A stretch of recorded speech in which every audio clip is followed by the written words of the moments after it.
ఈ రోజున రిపీట్ అయిపోతున్నాయి మిస్టేక్స్. అలవాటైపోయింది.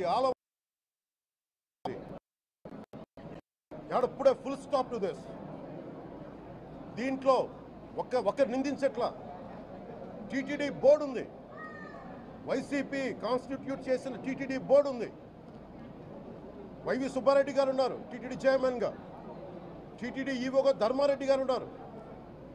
మళ్ళీ వాళ్ళు కాకుండా కొత్తగా వచ్చారు. ఈ 5 సంవత్సరాలు ఈ బోర్డు ఏం చేస్తూ ఉంది? ఈ టీటీడీ బోర్డుని మేము ప్రశ్నిస్తున్నాం. మీరు బయటికి రండి. ఏం చేసి ఉండాల్సింది? వచ్చినప్పుడు మీరు పంపించండి ల్యాబ్స్కి. మీకు ఎవరైతే తప్పులు చేశారో వారి మీద మీరు చర్యలు తీసుకోండి అని చెప్పాలి. కానీ తప్పులు చేసిన వాళ్ళని వెనకేసుకొచ్చే విధానం ఏంటో నాకు అర్థం కావట్లేదు. ఇదాన్ని మార్చుకోవాలి. అంతేగాని ఇది మీరు అస్థిరత చేసే ఆలోచన కానే కాదు. ఇదే మీరు ఊహించండి.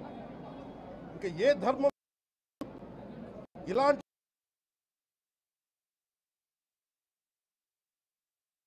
మీద జరిగిన దేశం అల్లకల్లోలం చేసేస్తారు.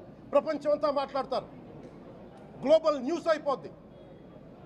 కానీ దేశంలో కోట్లాది మంది హిందువులు అపవిత్రమైతే, ఈ ప్రసాదం అపవిత్రమైతే ఒక్కరు కూడా మాట్లాడకూడదు. ఇది సెక్యులర్ వ్యవస్థకు విఘాతం అంటే హిందువులకు మనోభావాలు ఉండవా? ఇది ఒక్కరు నిందించట్లా. అసలు మీరు ప్రస్తావన చేయకూడదు, ఇది తప్పు, ఇది మాట్లాడకూడదంటే ఎట్లా? ఇదే వేరే మతానికి మీరు అన్వయిస్తారా? నేను అన్ని మతాలని సమానంగా గౌరవించేవాడిని. ఇస్లాంని గౌరవించేవాడిని, క్రిస్టియానిటీని గౌరవించేవాళ్ళం మేమందరం. సనాతన ధర్మం అని మొత్తుకుంటున్నాం. దేనికి సనాతన ధర్మం అంటే?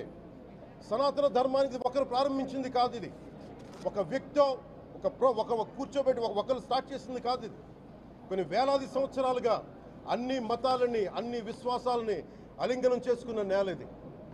అలా దగ్గర తీసుకున్న ఈ నేల మీద ఇలాంటి అపవిత్రం జరిగితే, రిపీటెడ్గా జరిగితే, ఒకసారి కాదు 2 సార్లు కాదు, రిపీటెడ్గా జరిగితే ఇప్పుడు కూడా మాట్లాడకూడదంటే అది తప్పు చేసిన వాళ్ళం అవుతాం.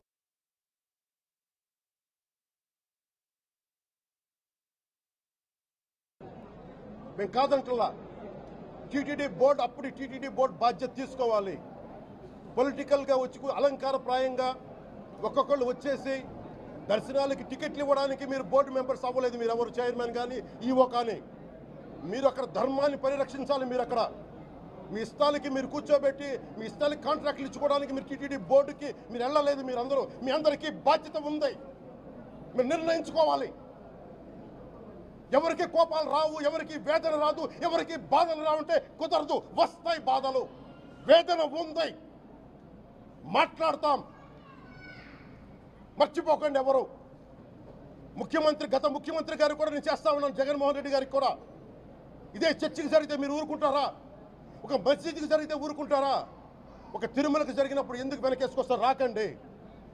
ఏ మతం మీద దాడి జరిగినా సంపూర్ణంగా నాతో సహా మేము ఖండిస్తాం, వస్తాం.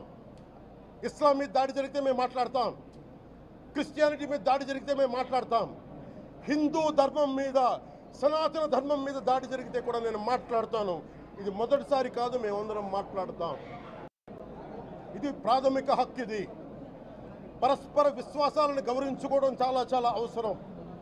ఇది అందరికీ తెలియజేస్తున్నాను. ఇది దోషులకి కఠిన శిక్ష పడాలి. అలాగే ముఖ్యమంత్రి గారికి కూడా నేను తెలియజేసుకున్నాను, చంద్రబాబు నాయుడు గారికి కూడా. క్యాబినెట్ మీటింగ్ జరగాలి, అసెంబ్లీలో చర్చ జరగాలి. అసలు టీటీడీ ట్రస్ట్లో ఎన్ని అవకతవకలు జరిగినాయి, దీని మీద కూలంకషంగా దీని మీద చర్చలు జరగాలి.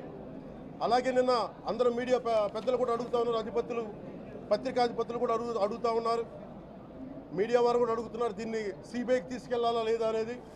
అది గౌరవ ముఖ్యమంత్రిగా నిర్ణయం తీసుకోమని. మీరు ఏ నిర్ణయం తీసుకున్నా క్యాబినెట్ మీ వెనకాల ఉంటుంది, ఉంటారు. ఇది ఇక్కడితో ఆగాలని మనస్ఫూర్తిగా నేను కోరుకుంటున్నాను. అలాగే 40 సంవత్సరాలుగా కర్ణాటకలోని గీ కంపెనీకి ఇస్తూ ఉన్నారు. 15,000 కేజీలు అవసరం అవుతుంది నెయ్యి, మనకి స్వచ్ఛమైన నెయ్యి. అలాంటిది వీళ్ళు 1000 రూపాయలు కొన్నదాన్ని వీళ్ళు 360 రూపాయలకే వస్తుందని చెప్పి ఎవరో మిడిల్ మ్యాన్ వచ్చి చెప్పారు. ఆ మిడిల్ మ్యాన్ ఎవరు? మీరు 1,00,000 లడ్డూలు మీరు అయోధ్యగా పంపించినప్పుడు మాట్లాడింది ఎవరు? చెక్ చేశారా? క్వాలిటీ చెక్ చేశారా? కోట్లాది మంది భగవంతుణ్ణి విశ్వాసం ప్రకటించే ప్రతి ఒక్కరి ఈ రోజున బాధకు గురయ్యారు. నాకు నిజంగా ఇంకో వేదన కూడా ఉంది. ఇది ఇంకొకరు నిందించట్లా.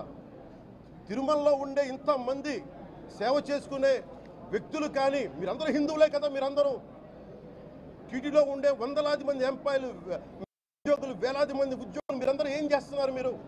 మీరు హిందువులు కాదా? మీరు స్వామివారికి అపవిత్రం జరుగుతూ ఉంటే మీరు కల్తీ నేచర్ మీకు తెలిసి కూడా మీరు ఎందుకు కాముకున్నారు? భయపడ్డారా? వైసీపీ అంటే వైవి సుబ్బారెడ్డి గారంటే భయపడ్డారా? ధర్మారెడ్డి గారంటే భయపడ్డారా? ఏ స్వామి అయితే మీకు ఆశ్రయం ఇచ్చారో ఆ స్వామికి అపవిత్రం జరుగుతూ ఉంటే మీరందరూ కామ్గా కూర్చునే మీకు ఎలా వచ్చింది? మీకు ఇది నేను సాటి హిందువులను కూడా నేను ప్రశ్నిస్తున్నాను. దీంట్లో ఇది ముందుగా ప్రతి హిందువు గౌరవించాల్సింది. దీన్ని మీ మతాన్ని మీరు గౌరవించుకోండి. ఫస్ట్ ప్రతి హిందూ నేర్చుకోవాలి. ఇది ప్రతి హిందూ ఆత్మపరిశీలన చేసుకోవాలి. మీరు బయటికి రావాలి. తప్పు జరుగుతూ ఉంటే కూర్చొని చేతులు కట్టుకొని మనకెందుకులే అంటే ఇలాగే ఉంటాయి. ఇది మారాలి. నేను కూడా దీంట్లో భాగమే కాబట్టి నిజంగా నాకు ఇన్ని సమస్యలు చెప్పారు.